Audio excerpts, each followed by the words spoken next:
Hi, greetings everyone, and I'm glad to spend some time with you. This is Sam Collins, your coding and billing expert from H.J. Ross, and working, of course, with ChiroSecure, your main source for malpractice and every other resource, if you will, on another episode on Facebook to get you up to date on what's going on with coding and changes. So if you take a look here, you'll notice it says 2018-19 ICD-10 update, and this is what confuses most people.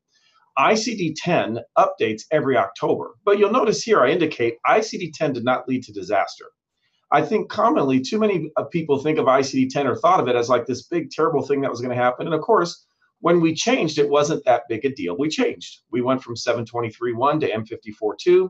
And of course, each year in October, and this is the part I want to emphasize, you'll notice in 2017, there was an update, but that update happened in October 1st of the year before. Now that year, there was some pretty significant updates. You'll notice there were 1,900 codes, over 1,900 codes that were changed or added. Now, of those, don't panic. For the year, most years when there's a change, the effect to chiropractic can be relatively small. That year, the changes were cervical disc, neuralgia codes for extremities, TMJ and post-surgical pain were the codes that changed that I think most commonly used by chiros. But please note, those codes changed October 1st. Now, the following year, last year, or this year, if you will, the 2018 update actually occurred October 1st of 2017. Now that year there was 360 additions, or this year, and of course you think, oh God, how many?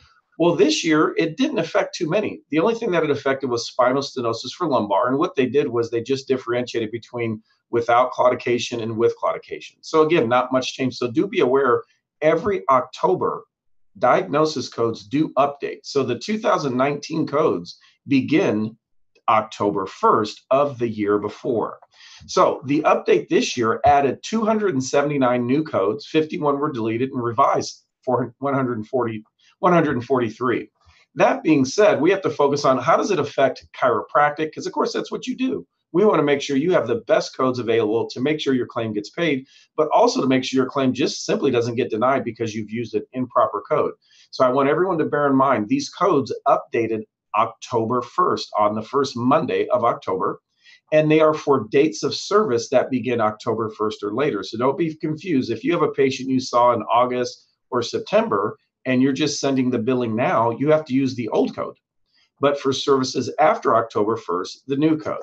So by example, I'm showing here this big giant book, and this is why you pretty much don't want to buy an ICD-10 book, because it's literally about 4,000 pages. We like to dial it down a little bit. So for H.J. Ross and our seminars and our digital coding, we provide you an easy way of finding it, but let's look at the changes this year. For 2019, there are now 71,932 diagnosis codes, which of course, who's going to need to know all those codes? Frankly, most chiropractors probably use about 25 or 30 codes their entire career, which doesn't make them a bad provider.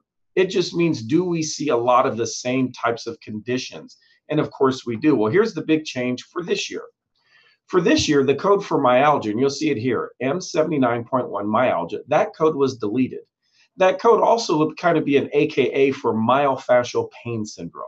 So what they did is just simply differentiate it more. And I think this differentiation is very good for our profession. You'll notice the new codes now go from M7910 through 18, but let's make sure that we have a good understanding of what they refer to.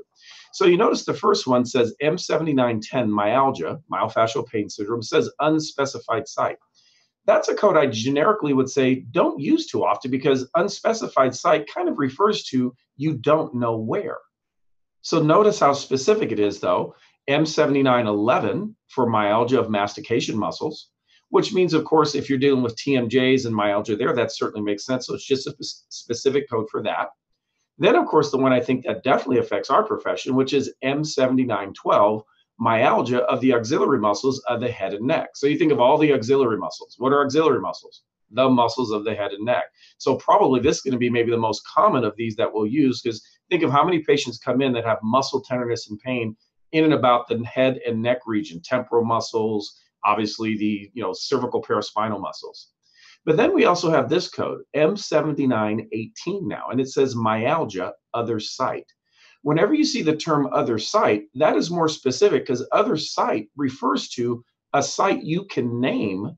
It's just not listed in the code. So by example, if you wanted to say there is myalgia of the lumbar spine, M7918 would be the correct code.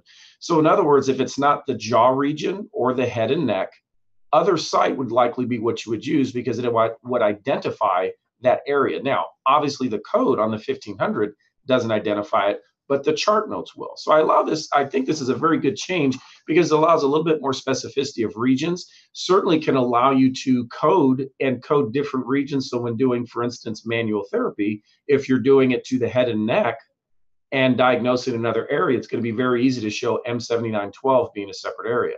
Now you'll notice here though, something else along with this, type 1 excludes, and it means do not code them together. And you'll notice the code fibromyalgia M79.7, which didn't change. You cannot code myalgia with fibromyalgia. And the simple reason for that, of course, is myalgia is already included. You don't code them together because they're inclusive. The same applies for myositis. Myositis is a code. If you're coding that code, there could be myositis in multiple areas. You also would not code myalgia. So simply do not code them together.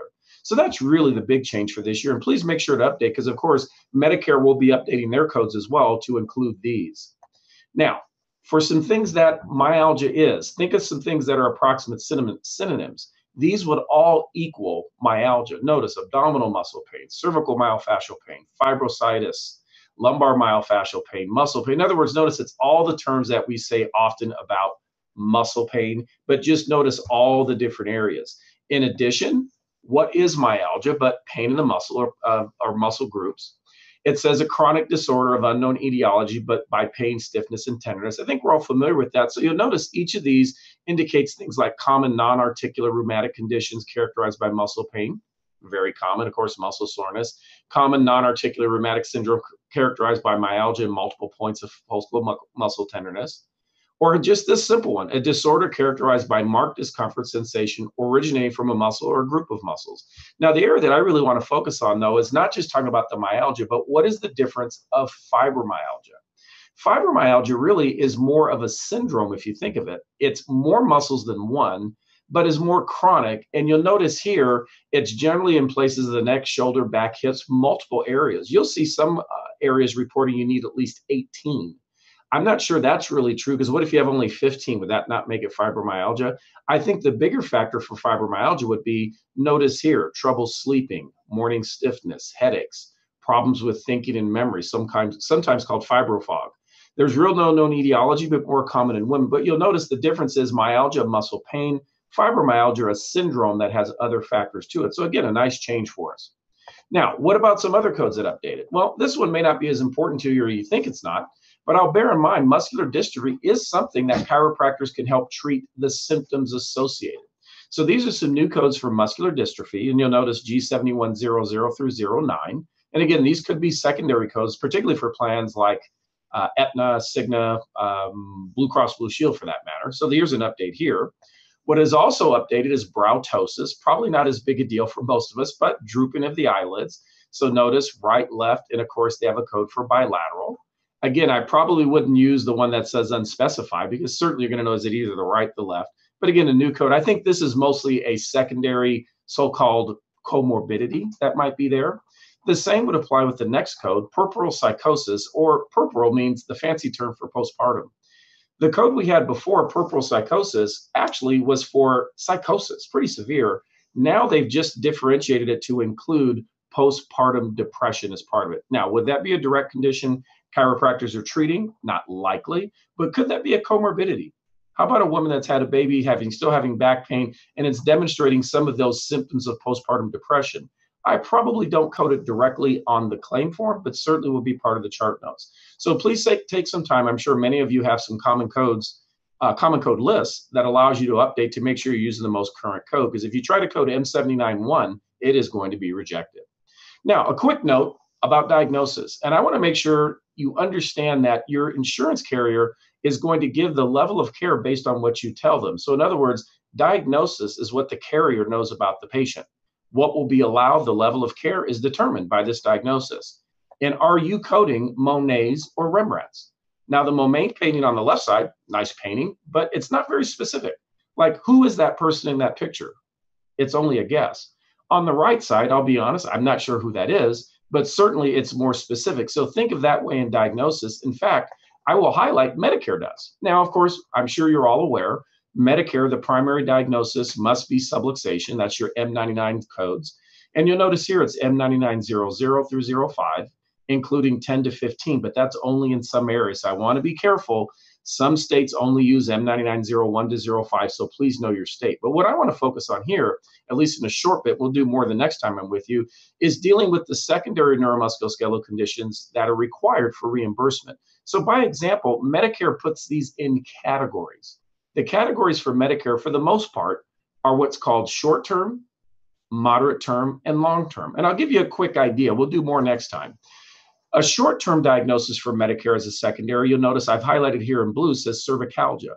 Cervicalgia is a symptom. It doesn't give much. In other words, we have no idea what's causing it, so they're going to assume it's short-term, meaning 12 visits. But then if you look to the right side in red here, I have moderate-term codes. Moderate-term codes are the codes, in my opinion, that are what cause the symptom. For instance, cervical cranial, cervical brachial, radiculopathy, all certainly will cause pain, but it's more specific. So the visit allowance here is generally between 18 to 24.